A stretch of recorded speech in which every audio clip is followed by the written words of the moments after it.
Hello viewers, কি অবস্থা সবাই? আশা করি কেমন ভালো আছেন। আমি আলহামদুলিল্লাহ ভালো আছি।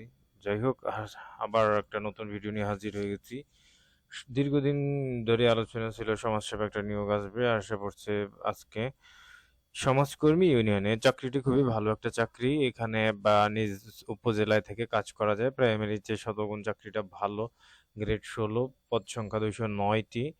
রাজবাড়ী, বান্দরবান, খাগড়াছড়ি, রাঙ্গামাটি, জয়পুরহাট, গাইবান্ধা, লালমনিরহাট, ঠাকুরগাঁও, মাগুরা ও জালকাঠি এদের আবেদন করার কোনো প্রয়োজন নাই। এছাড়া যেসব জেলা আছে ওনারা আবেদন করতে পারবে। শুধু এখানে 4, 6, 7, 8, 9, 10, 10টা জেলা ব্যতীত। হ্যাঁ, তো এখানে বলছে 12/6/2024 তারিখে 18 থেকে 30 বছর হইতে হবে। বীর মুক্তিযোদ্ধা জন্য 18 থেকে 32, মুক্তিযোদ্ধা কন্যা পুত্র কন্যা সাপেক্ষে 18 থেকে 30, শারীরিক প্রতিবন্ধী প্রার্থীদের জন্য 18 থেকে 32।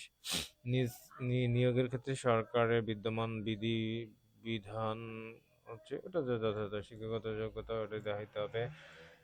কর্তৃপক্ষ যে কোনো শর্ত সংযোজন করতে পারে।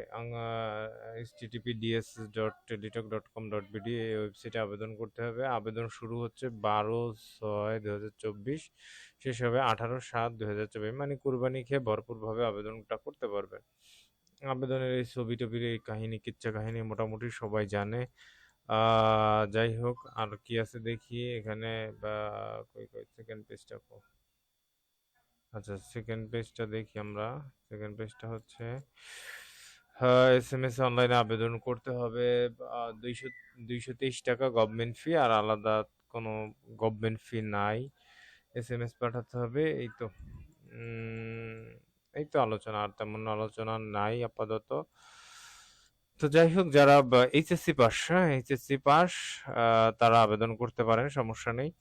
আহ, স্থায়ী রাজস্ব খাতে, এবং এটা ডিরেক্ট রাজস্ব খাতে যাবে, অস্থায়ী না, স্থায়ীভাবে। হ্যাঁ, ঠিক আছে।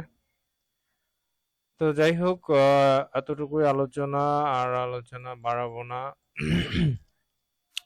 পরবর্তীতে আবার আলোচনা করব। ওয়েবসাইট এটা সব ডিটেলস দিয়ে দেবো, তো ওখান থেকে দেখে আপনারা আবেদনটা করে ফেলেন। হ্যাঁ, ঠিক আছে, আল্লাহ হাফেজ, ভালো থাকেন।